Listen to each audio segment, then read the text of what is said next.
iboboto yung mga bubo, di ba? Hanggang dito na lang, no? Next topic natin yan. Bigyan natin ng buhay itong mga iboboto ng mga tao na mga nonsense, mga tatanga-tanga, di ba? Huwag natin iboto yan, no? Eto na, no? Sa susunod, mag-like naman kayo bago tayo matapos. Mag-like. Yan ang hinihingi ko sa inyo. Kung gusto nyo mag-subscribe na rin kayo sa channel natin, to ang Pasabog ni Bombshell. Wow! Kamusta? Eto na. Kamusta kayong lahat dyan? At magandang araw sa inyong lahat. No? Ano ba yan? Meron tayong ibabalita sa inyong umaga ngayon. Ngayong araw na ito. Na meron ng mga lumalabas na mga, ano tawag dito? Na mga balita. Yan. Mga balita na may mga survey na kay Sara at kay Leni Robredo sa 2028. Pero syempre, bago tayo mag-umpisa, please comment down below kayo, like and subscribe sa ating channel. Ito po ang Bombshell, mga pasabog natin sa inyo, no? Leni Robredo versus Sara Duterte. Kanino kayo boboto sa 2028? Nako, medyo masaklap ito para sa mga DDS kasi nga meron ng pantapat kay Lustay, kay Sara Lustay versus Lugaw. Ano ba ito? Anong magandang tawag dyan? Lustay. Lustay. Ano ba ito? Lustay versus Lugaw. Meron pang isang tawag dito kay Sara eh. Kaya anong tawag dito kay Sara? Kay Fiona, no? Fiona versus meron pa tawag dito kay Leni Robredo yung tulala. Yun ang mga tawag sa kanila, no? Pero titignan natin ang kanilang mga kalidad. Yan. Kung sino sa kanila ang inyong gusto, no? Ako naman ay nasa wala. Nasa wala. At hindi tayo pwedeng mamili dito sa kanilang dalawa, no? Dahil wala pa naman, 2028 pa lang naman. Kayo nang bahala. Yung mga viewers natin dito, shout out sa inyong lahat. At sino ang gusto ninyo sa dalawang ito, no? Kung sino ang mas magaling, sino ang mas tapat sa bansa, sino ang merong talagang tumutulong sa mga mamamayan, no? No?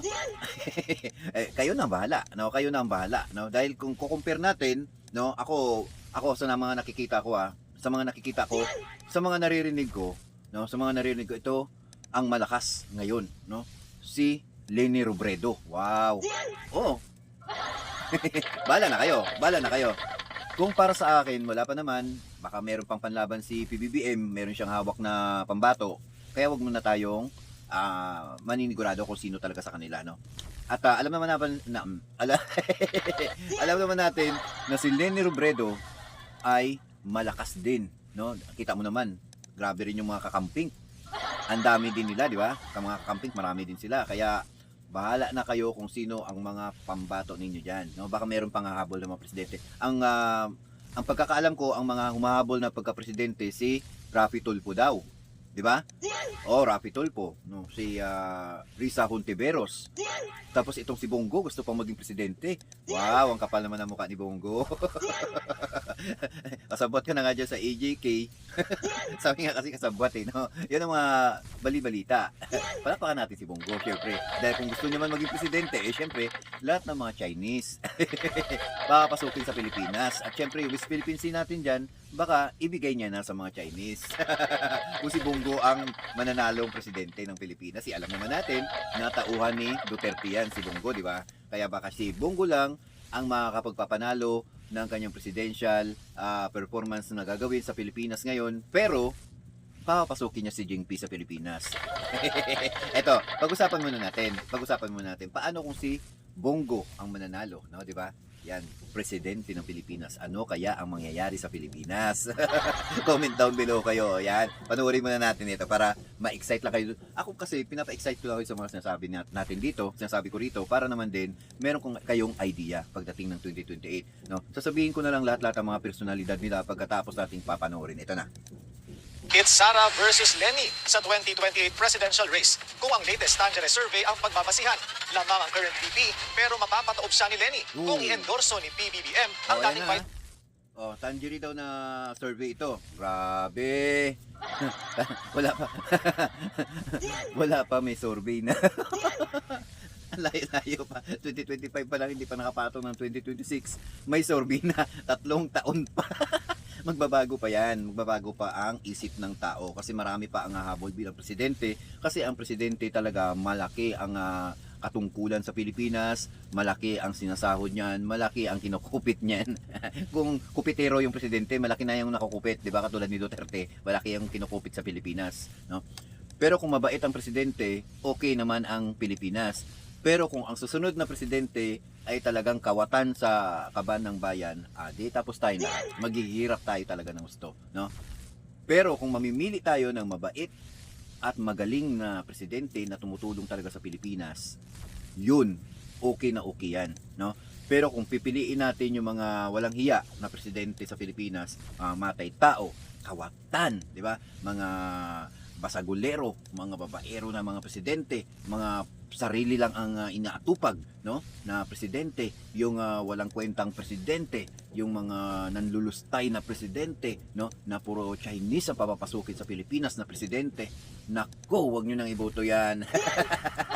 Wag niyong iboboto yan dahil alam natin na ang presidente na ganong klaseng katangian ay pansarili lamang yan at gusto lang plataforma sa umpisa, pero pag nakaupo na, pababayaan na tayong mga Pilipino at hindi na tayo aasikasuhin yung mga baha sa lugar natin dyan, yung mga drainage natin dyan na program ay hindi niya yan aasikasuhin, diba? Yung mga nakaupo dyan sa mga probinsya ng mga mayor, mga congressman, mga konsehal dyan, mga senador dyan, hindi niya yan aasikasuhin at hindi niya yan papalagan dahil takot, diba? Namalay natin, may mga kasabwat pa yan, no? Pero kung ang presidente natin ay matapang, talagang malakas. Ano yan? Palakpakan natin yung presidente na talagang tutulong sa buong Pilipinas. Diba? Katulad ngayon, ginagawa ni PBBM. Ako hindi ko binoto si PBBM pero ginawa niya maayos ang Pilipinas. Ang dami niyang proyekto, ang dami niyang pinababaan. Ang bigas, 20 na lang. Ang LRT, may mga discount. Kaya, meron pang sakay 3 libre, may mga ganun-ganun pa, di ba? Kaya diyan dapat ang ating mga magiging presidente katulad ni PBBM, no? Gayahin natin at sundin natin na ganyang klaseng pag-uugali ang presidente natin, hindi maka-China. O di ba? Eto na. Ang dating Vice President, ang detalye sa agenda report ni Dexter Ganibe ng Abante Radyo. Hindi pa man nakauupo ang mga nanalong kandidato sa katatapos na midterm elections, sumasagit-sit na sa init ang usaping eleksyon sa 2028. Ang ilang estudyante at vendor sa Intramuros, Maynila, may kanya-kanya ng pambato. Sa 8 na aming natanong, tig-3 ang pumili kina dating Vice President Leni Robredo at Vice President Sara Duterte. 2 naman kay Senador Bongo. Milenio. Bongo po. Bagay na hindi naman nalalayo sa resulta ng mobile-based survey ng Tangerine nitong June 20 hanggang 22. Sa senaryong binuo ng Tangerine sa kanilang survey, Alam niyo sa totoo lang, okay naman. Okay naman yung mga pinipili nila, no, sa parting Mindanao. Kaya lang pag nahaluan na ng kalokohan ang itong mga tatakbong presidente na ito na sarili lang ang atupagin, papapasukin ang Chinese. Ay tandaan niyo itong mga mga kababayan pag ito nanalo si Bongo, sigurado Chinese ang ipaunahin niya na papapasukin sa Pilipinas. Chinese talaga yan, sigurado talaga yan. Ubos ang ating kalupaan. Wala. Papatong na lang kayo sa sa paso. Yung mga Pilipino diyan na boboto kay Bongo, papatong na lang kayo sa paso. Sigurado papatong kayo sa paso. Dahil alam naman natin si Bongo, talagang sinakmal na lahat. Pati nga yung malasakit kanya na. Tapos marunong pang umarte yan, sasabihin pa, pinasakay si tatay sa aeroplano, walang chinilas, walang chinilas, walang sapatos, walang chinilas, nakapaa. Pero nung sumakay si Digong sa aeroplano, ang ganda ng sapatos, napakaganda, napakamahal sapatos. Ito si Bongo, sinungaling to. Ay, nako, mga sinungaling, wag niyong iboboto yan dahil wala tayong panalo dyan. Talo ang Pilipino dyan sa in-check na si Bongo. Walang kwenta yan. Eto ulitin natin dyan. Ayan, Bagay na hindi naman nalalayo sa resulta ng mobile-based survey ng Tangery nitong June 20 hanggang 22. Sa senaryong binuo ng Tangery sa kanilang survey, lumabas na tie o mas malalamangan pa ni Robredo si Duterte ng hanggang 2% kung i-endorso ni Pangulong Bongbong Marcos ang dating Vice President. Parehong abogado sina VP Sara at Robredo. Si Sara naging mayor ng Davao City. Si Lenny uupong mayor sa Naga City simula ngayong Lunes. At kung pagpapanday ng batas ang pag-uusapan, naging miyembro ng Kamara si Robredo. Si Sara naging presiding officer ng Davao City Council. But wait, there's more. Dahil ngayon pa lang, lumabas na rin sa survey kung sino ang mga patok na tandem para sa 2028. Saad kasi sa Tangery survey na 90% ng mga pumili kay VP Sara sa presidential survey ay mas pinili si Bongo bilang Vice President. Ganon din naman sa mga pumili kay Robredo bilang Pangulo, si Nako, Sara, Bungo, parehas lang para sa akin, hindi ko iboboto yan. Alam niyo kung bakit? Para sa akin. Kitang-kita yung mga ano niya ginawa nila di ba? Yung confidential fund, hindi niya masabi kung saan banda. Saan nilagay ang ating pera ng taong bayan ang ating confidential fund. Ang sabi pa nga nila, mga usap-usapan, yung mga chismis, mga marites, mga marasol. Meron pa nga yung sabi yung pera ng bayan ay pinamihagi sa kanya mga ka-office staff. Buti pa sila may mga envelope o mga sobre. Bawat buwan-buwan meron silang sobre na kung kanino daw galing. Yung pala sa confidential fund. para kumalat yung pera at walang masabi, 'di ba? Ikalat sa mga staff kung sino-sino na lang ng mga pangalan. Pinakasikat si Mary Grace Piatos. Kaya kung ayaw nyo na maging kalokohan ang ating bansa, niluloko na lang tayo ng mga politiko. Piliin natin yung formal, yung magmamahal sa bayan. Yan, no? Wag natin, ako, para sa akin mga performance ngayon ng mga politiko, kita naman natin yan kung sino yung mga kawatan sa Pilipinas, di ba? Wag niyo boto. si Bam Aquino, ang kanyang Vice Presidente. Ang pagtaas ng mga ito ulitin natin para makikita natin. Ayan. Dahil ngayon pa lang, lumabas na rin sa survey kung sino ang mga patok na tandem para sa 2028. Saad kasi sa Tangery survey na 90% ng mga pumili kay VP Sara sa presidential survey ay mas pinili si Bongo bilang Vice President. Ganon din naman sa mga pumili kay Robredo bilang Pangulo, si Bam Aquino, ang kanyang Vice Presidente. Ang pagtaas ng mga pumili kay VP Sara sa presidential survey ay bunga ng solidong suporta mula sa Davao at Northern Mindanao regions. Pero malakas din ang hatak ni Robredo sa Bicol region, Metro Manila at Calabarzon. Pero teka, meron pa. Natukoy ng Tangery survey si Senador Ko. Yung kay Lenny Robredo, bukod sa kasi, kay Lenny kasi, sa Manila, sa Bisaya, sa Mindanao, meron din naman siya, no? Kaya lang, kung mahahati talaga dito ang boto sa dalawa, mahahati pa yan sa marami dahil hindi pa talaga nako-confirm kung sino-sino pa ang mga tatakbo. Kasi ang narinig ko, si Risa Hontiveros, tatakbo din na presidente. Si Rapi Tulfo, tatakbo rin na presidente. Tapos, ang sabi pa, si Bongo, tatakbo din na presidente. Sino kaya ang mananalo sa mga ito? Yung talagang okay sa bayan, yung hindi kawatan. Di ba? Tingnan natin, no? Ang Pangulo, si Bam Aquino, ang kanyang Vice Presidente. Ayun, Ang pagtaas ng Lenny, mga pumili kay Bam. VP Sara sa presidential survey ay bunga ng solidong suporta mula sa Davao at Northern Mindanao regions. Pero malakas din ang hatak ni Robredo sa Bicol region, Metro Manila at Calabarzon. Pero teka, meron pa. Natukoy ng Tangery survey si Senador Ko bilang wild card sa pagkapangulo. Sa mga pumili sa kanya bilang presidente, 51% Hindi dito na. ang nagsabing si Duterte ang kanilang second choice. At kung di naman tatakbo si Go sa pagkapangulo, 45% ang So, ibig sabihin, pwede daw si Bongo ang presidente. Pwede. Si Sara ang vice. Pwede rin. Okay yun, no? Okay yun. Para naman din, talo agad. Bongo, presidente, Sara, vice president, talo na. Pero kung si kalaban nila si Lenny tsaka si Bam Aquino, panalo na. Pero wala akong personal na galit sa dalawa. Ang akin lang yung mga nakikita ko kasi kay Lenny naman din dati lugaw-lugaw, di ba? Pero naman din kahit paano tumutulong siya sa mamamayan. Nagpapakain siya ng lugaw. Di ba? Dapat kay Sara, nagpakain din siya ng hamburger kasi medyo may pera siya. Mag-hamburger muna siya tapos bawat isa may mga syempre may kutsara. Ay, hamburger may kutsara. May spaghetti kumbaga. Hamburger spaghetti sa kanya kasi malaki naman yung pera niya sa confidential fund. Dapat pinakain niya sa mga tao yung pera na yun, no? Binili niya hamburger at spaghetti. Di sana tawagin na rin siya si Burgiti. Kanya si Burgiti. Pangit. Kay Lenny Lugaw, kay Sara naman Burgiti. Ang pangit-pangit yan. Sige lang, okay lang yan. No? Pero syempre, dahil may pera nga si Sara, yun na lang sa kanya, Borgite. Oh, ito na, pakinggan natin ano, si Bongo, maging presidente. Ang nagsabing si Robredo ang kanilang alternatibo. Ang survey ay non-commission. Ibig sabihin, kusang isinagawa ito ng survey firm. Sa 2,000 respondents, 12% dito ay mga taga Metro Manila. 23% ay mga Ilocano mula sa Northern Luzon. 22% mula sa Southern Luzon. 20% mula sa Visayas. At 23% naman mula sa Mindanao. Para sa agenda, Dexter Galibe, Abante Radio. Oh, yan na. It's Sara Oh, ayan oh. Dahil nga binalita na ng Billionaire News, etong tatakbo no sa 2028, wala pa man din talagang gusto na nilang umupo kaagad presidente. Oy, tapusin niyo muna itong si PBBM bago kayo magtakbo ng presidente. O, di ba? Kaya itong si Sara, choice niyo 'yan. Bala kayo diyan. Bala kayo diyan. Ito si Bongo, choice niyo din. Bala kayo din diyan.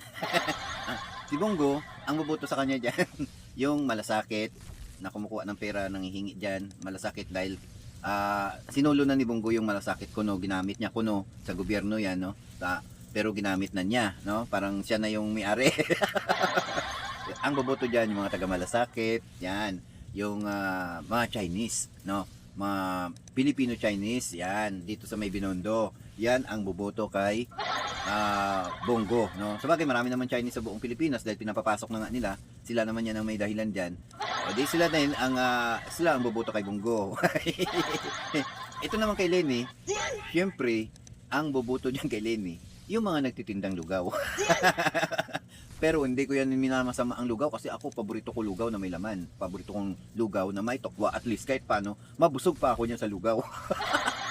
Pero, bahala kayo dyan kung sino ang inyong mga iboboto. Oh, dahil kung kayo naman may choice dyan, kung iboboto nyo yung mga kawatan sa Pilipinas, oh, nasa sa inyo yan. No, sa inyo yan. Wala kami sasabi kung sino Pero kung sino ang iboboto nyo na kawatan sa Pilipinas, ang sinasabi ko, ay mamumulubi tayo dyan. Mamumulubi tayo dyan. Sabi ko naman sa inyo, I hate drugs.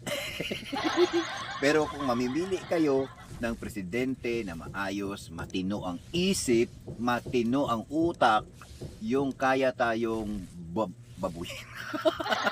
Kung kaya tayong baguhin ang ating pananaw sa Pilipinas, katulad ng 20 pesos na bigas na talagang hinahanap-hanap ng taong bayan, binigay na sa kanila ang 20 pesos na bigas, sasabihan pang pagkain ng baboy, pagkain ng hayop ang 20 pesos na bigas. Alam niyo na kung sino nagsabi nun, di ba?